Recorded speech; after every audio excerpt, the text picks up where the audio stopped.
Hello friends, कैसे हैं? मैं हूं Kaushiki and welcome to my channel. आज हम करने वाले हैं एक रिएक्शन वीडियो इंडिया की एक बहुत ही फेमस मूवी थ्री इडियट्स के, yes, that famous baby delivery scene जिसमें कि आमिर खान ने वैक्यूम लगा करके बेबी डिलीवर किया था। तो उस पे करने वाली हूँ मैं reaction video. I know it is a old movie but it is still relevant and one of the very popular scenes जो आज भी अगर मैं किसी अपने पेशेंट के साथ वैक्यूम डिलीवरी की बात करते हूँ तो वो कहते हैं वो थ्री इडियट्स की तरह। तो I know this is a relevant scene and let's start. Raju, दीदी कहाँ है? शो मी।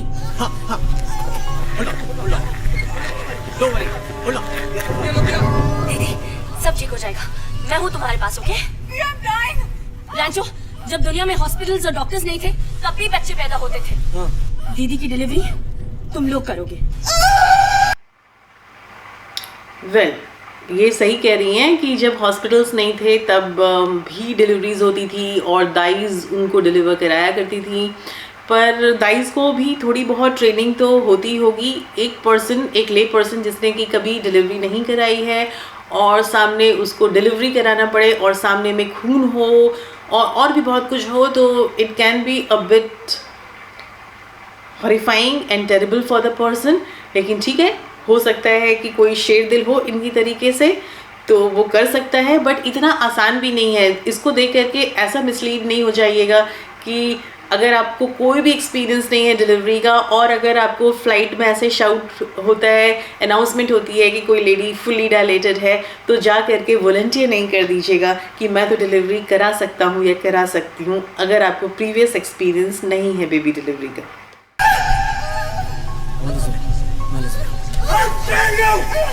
तुम लोग कर क्या रहे हो? डैड, बीच में बताओ, please stay out of this, okay? Farhan, तुम टॉवल से सिजर्स लेकर आओ, मिलीमीटर, कपड़े सुखाने का क्लिप और गर्म पानी लाओ। रांचो, तुम दीदी को कवर करो। राइट, अभी थोड़ी देर पहले ही इनको वाटर बैग बर्स्ट हुआ है। थोड़ी देर पहले जो है इन्होंने लेबर पेन बोलना स्टार्ट किया है। तो ये सारी प्रिपरेशन जो ये कर रहे हैं ये तो बच्चे के डिलीवरी के लिए है। और अगेन मिसलीड नहीं हो जाइएगा, इतनी जल्दी से प्रोग्रेस लेबर का नहीं होता कि इधर से पेन हुआ, इधर से वाटर बैग रप्चर हुआ और इधर से जो है बेबी डिलीवर होने वाला हो। दैट टू अगर किसी ने इंटरनल एग्जामिनेशन नहीं किया है तो जस्ट कंप्यूटर पे देख करके कोई नहीं बता सकता है कि, या वेब कैम पे देख करके कोई नहीं बता सकता है कि लेडी जो है वो डिलीवरी के लिए तैयार हो गई। और इतना जल्दी होती भी नहीं है, डिलीवरी में टाइम लगता है। On an average first time pregnant lady के लिए 10 से 12 घंटे तो कहीं नहीं गए, और अगर उसके बाद की डिलीवरीज हैं तो भी 5-6 घंटे तो आप मान के चलोगे। बहुत रेयरली 2 घंटे से कम लगता है, which is very very rarely. लेकिन ऐसा नहीं कि इधर से स्टार्ट हो और इधर से वो पर्सन जो है डिलीवर होने के लिए तैयार हो जाए या कोई इमरजेंसी हो जाए। इतनी जल्दी इमरजेंसी नहीं इस सिचुएशन में दिखाई दे रही है।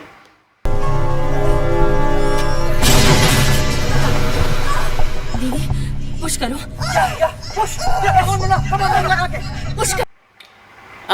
लेडी को पुश करने के लिए तब बोला जाता है जबकि उसके बच्चेदानी का मुंह जो है पूरी तरह से खुल गया हो। उसके पहले उसको पुश नहीं कराया जाता है। बेबी का डिलीवर होने का टाइम, यानी कि बच्चेदानी का मुंह पूरी तरह से खुल गया है कि नहीं, वो इंटरनल चेकअप किए बगैर, जो कि 2 फिंगर से किया जाता है, जो कि डॉक्टर या मिडवाइफ करते हैं, उसके बगैर नहीं बताया जा सकता। और उसके पहले लेडी को पुश भी नहीं करवाना चाहिए। रांचो, देखो क्राउनिंग हो रहा है क्या? क्राउनिंग मतलब? वो डायग्राम लेकर आओ। रांचो, देखो सर बाहर आ रहा है क्या? कम ऑन रांचो, जल्दी। यस, ये काफ़ी लेट का सीन होता है जब कोई लेडी नॉर्मल डिलीवरी की तैयारी कर रही होती है या कोशिश कर रही होती है, जबकि बेबी का हेड बिल्कुल यहाँ पे, अगर इसको हम मानते हैं कि ये माउथ है through which the baby has to come out, तो यहाँ पे बिल्कुल जब हेड आता है तब उसको हम बोलते हैं बेबी का हेड। मान लीजिए कि इस तरीके से आया हुआ है, उसको हम बोलते हैं क्राउनिंग, ठीक है। सो ये वही जानना चाह रही हैं कि बेबी का हेड यूँ दिखाई दे रहा है कि नहीं दे रहा है, जो कि ठीक है। अगर वो लॉन्ग डिस्टेंस गाइड करने की कोशिश कर रही हैं तो उस सूरत में उनके पास कोई और ऑप्शन नहीं है फुल्ली डायलेटेड है कि नहीं ये जानने का, एक्सेप्ट फॉर कि वो देखें कि बेबी का हेड क्राउनिंग कर रहा है कि नहीं, या वो जो है वो दिखाई दे रहा है कि नहीं। जा जा जा जा रैंचो जा, कम ऑन।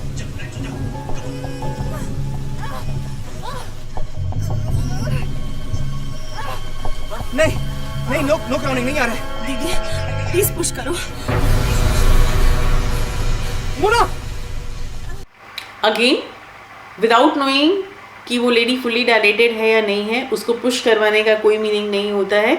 तो अगर उसकी क्राउनिंग नहीं हो रही है, उसका मीनिंग सिंपली ये भी हो सकता है कि वो फुल्ली डायलेटेड ही नहीं है।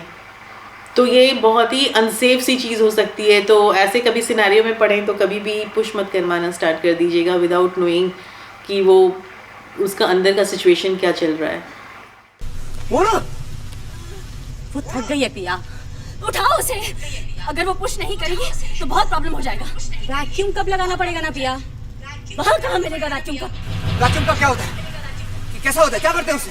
I'll show you. अगर माँ थक जाए और पुश नहीं कर पाए तो ये कप बेबी के सर पे लगाते हैं। सक्शन पंप वैक्यूम क्रिएट करता है और ये कप बेबी के सर पे चिपक जाता है, फिर बेबी को बाहर खींच लेता है। राइट, वैक्यूम जो है दैट इज, इसके बारे में बोलते हैं। जो इस वीडियो का जो इंटरेस्टिंग पार्ट है, जो कि इसका बेनिफिशियल पार्ट है, उसके बारे में बात करते हैं। अभी तक तो मैंने क्रिटिसाइज इसको बहुत कर लिया। देखिए वैक्यूम जो है, वैक्यूम के बारे में इस वीडियो ने काफ़ी जागरूकता फैलाई।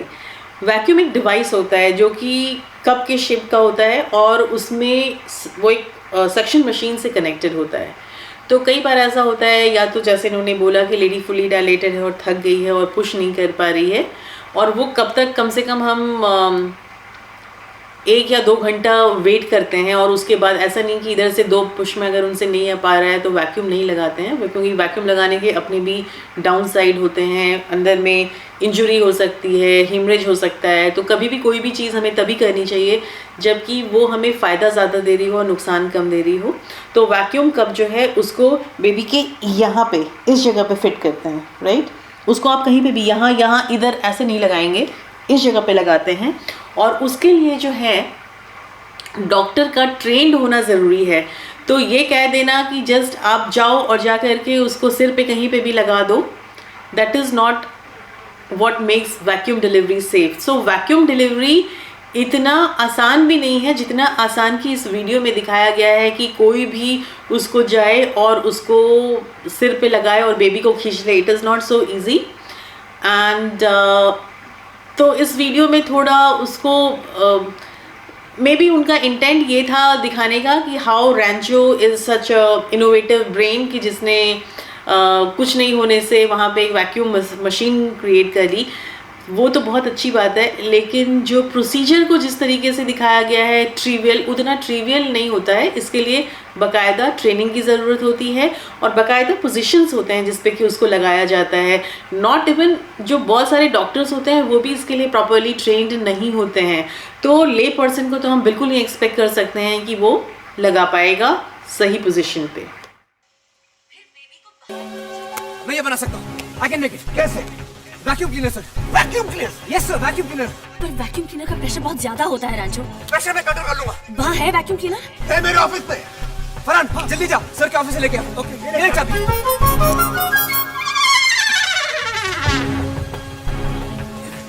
Mona, push Mona. Come on push. क्या हुआ?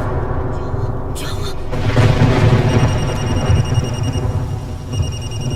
हाँ पिया। अरे राजू, क्या हुआ? वो लाइट चली गई है। गॉड, अब वैक्यूम क्लीनर कैसे चलेगा? फरहान, तू वैक्यूम क्लीनर ला, मैं लाइट लाता हूँ। कैसे? मिलीमीटर, वायरस को बाहर निकाल, जल्दी, come on. That is true. आपको सक्शन मशीन चलाने के लिए एक पावर सोर्स चाहिए। सो वही अब ये पावर सोर्स बनाएंगे जहाँ की इनोवेशन दिखाई दे रहा है रैंचो का, विच इज़ फाइन, जो कि एक इंजीनियर बना सकता है। ये वायरस नहीं यार, अरे मेरा वायरस जो मैंने बनाया था इन्वर्टर, वो जल्दी लेके आ, जल्दी जा, इसमें लगा। पिया, पिया जल्दी आओ, जल्दी आओ। लव यू रैंचो। फरहान, हाँ ऑन कर। हाँ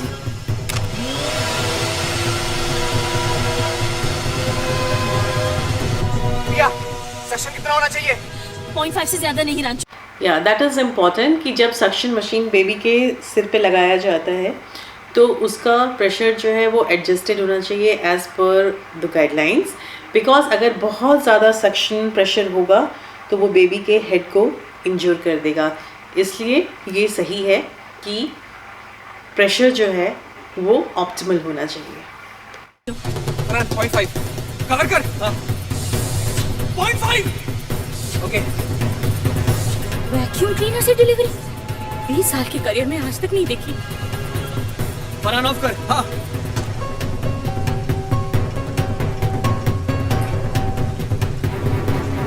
Raju, get on the table। मुझे देखो, ये एप्लीकेशन का तरीका सही नहीं था। कभी भी आप ऐसे कवर करके कंप्लीटली कवर करके वजाना के इनसाइड जो है कप को घुसा ही नहीं सकते हैं। बिल्कुल बहुत अच्छी लाइट होनी चाहिए जिससे कि कोई इंजरी नहीं हो जाए लेडी को, ठीक है। और ऐसा सेड कि अगेन जो वैक्यूम डिलीवरी करा रहा है उसको फील करने की ज़रूरत है कि उसको करेक्ट पोजीशन पे, पोस्टीरियर फॉन्टेनल कहते हैं यहाँ पे, उसके जस्ट पीछे बिल्कुल करेक्ट तरीके से लगाया गया है। तो ये एप्लीकेशन का तरीका बिल्कुल भी सही नहीं है, बहुत ही डेंजरस है। को ऐसे नीचे पुश करो, ऐसे। हाँ। इसको बोलते हैं फंडल प्रेशर, जो कि बिल्कुल भी नहीं लगाना चाहिए। मॉडर्न डे ऑब्स्टेट्रिक्स में इसका कोई रोल नहीं है। फंडल प्रेशर लगाने से प्रेग्नेंट लेडी की कई बार लगा देते हैं गायनेकोलॉजिस्ट ऑब्स्टेट्रिशियन डिलीवर करने के लिए धक्का डिलीवरी, जब उनको लगता है कि बेबी का हेड नहीं आ रहा है, बट ये रिकमेंडेड नहीं है। और वैक्यूम लगाने का पर्पज़ ही यही होता है कि इस तरीके के धक्के नहीं मारने पड़े, यही पर्पज़ होता है। क्योंकि जब आप धक्के लगाते हैं तो बहुत सारी लेडीज़ को बाद में जब वो थोड़ी उनकी एज हो जाती है प्रोलैप्स होता है, यूट्रस बाहर निकल जाता है, अपने जगह से वो खिसक जाता है, जिसको कि हम प्रोलैप्स बोलते हैं। तो वो होने का रिस्क बहुत ज़्यादा बढ़ जाता है। यूट्रस का रप्चर होने का रिस्क बढ़ जाता है, यानी फटने का डर बढ़ जाता है। बेबी को इंजरी होने का रिस्क बढ़ जाता है। तो fundal pressure is a big no no. ये फिर गलत दिखाया गया है इसमें। हाँ फरहान ऑन कर। हाँ कम ऑन दीदी, पुश करो, you can do it.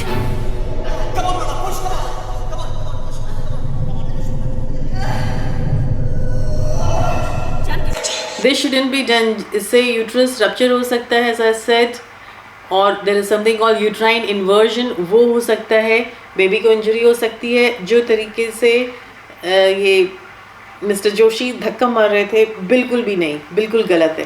Come on for चार।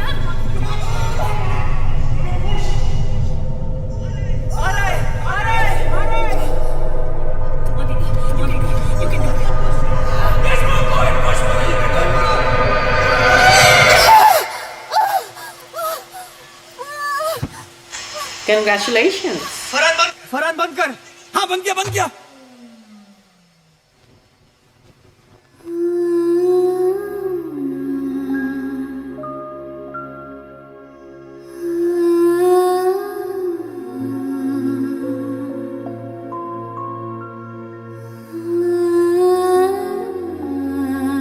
दो क्लिप लगाओ, एम्बिकल कॉर्ड काटो। तो क्लिप ला जल्दी, और मेरे के कॉर्ड पे लगा।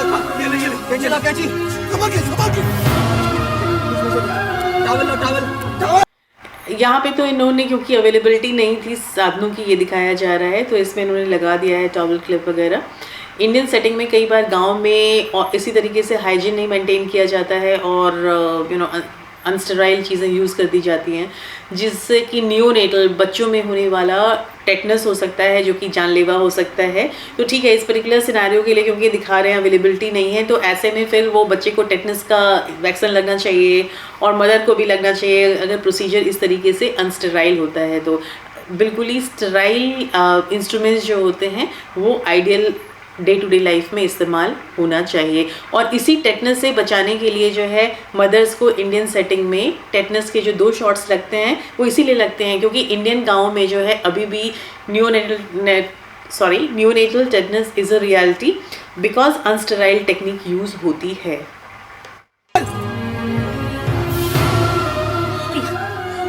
ये रोक क्यों नहीं रहा? हाँ?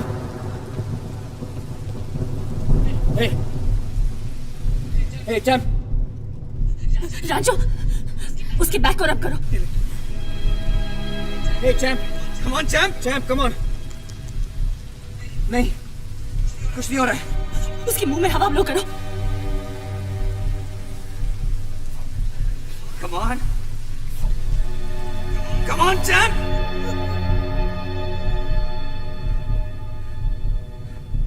कुछ नहीं हो रहा है।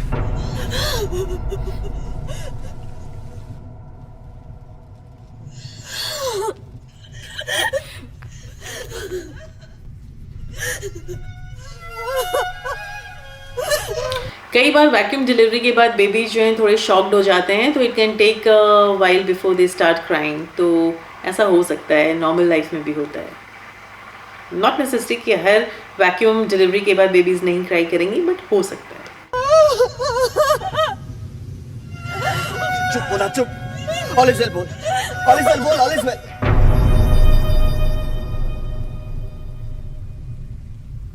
लात मारा। क्या? लात मारा। All is well बोल, all is well। All is well। All is well। All is well। All is well। All is well। All is well।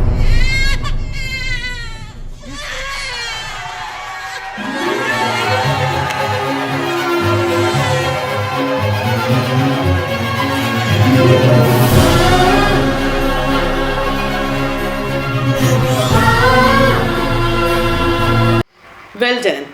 तो यहीं पे हम एंड करेंगे इस वीडियो को। और इसमें एक स्टेप रह गया। बेबी के डिलीवर होने के बाद प्लेसेंटा और अम्बिलिकल कॉर्ड भी होता है, जिसको कि क्लैम्प करना होता है, कट करना होता है और डिलीवर करना होता है। एक इम्पॉर्टेंट स्टेप होता है। प्लेसेंटा अंदर हम नहीं छोड़ सकते हैं, नहीं तो उसमें इन्फेक्शन हो जाएगा। कई बार प्लेसेंटा इनकम्प्लीट निकलता है, उसमें भी इन्फेक्शन हो सकता है, हेवी ब्लीडिंग हो सकती है, जिसको कि हम पोस्टमार्टम हिमरेज बोलते हैं। जिससे कि कई लेडीज़ की इस तरीके की डिलीवरी जो कि दाइस द्वारा होती है, उसमें कई बार डेथ हो जाती है। तो वो एक इम्पॉर्टेंट स्टेप है जो इन्होंने नहीं दिखाया है, बट ठीक है, चलेगा। मतलब इनका पर्पस दिखाने का कुछ और था, but just as we are talking about it to learn something about obstetrics, about delivery from this particular video. तो इसमें वो एक स्टेप रह गया है, बट ठीक है। ओवरऑल कंसेप्ट अच्छा था। कुछ चीज़ें जहाँ पे ये मुझे लैकिंग लगा वो मैंने आपके साथ शेयर की है। आशा करती हूँ कि आपको ये वीडियो एंटरटेनमेंट के साथ थोड़ा इन्फॉर्मेशन दे पाया हो। Till we meet next time, it is Kaushiki signing off. Till then, have a good week ahead. Till we meet again. Bye bye.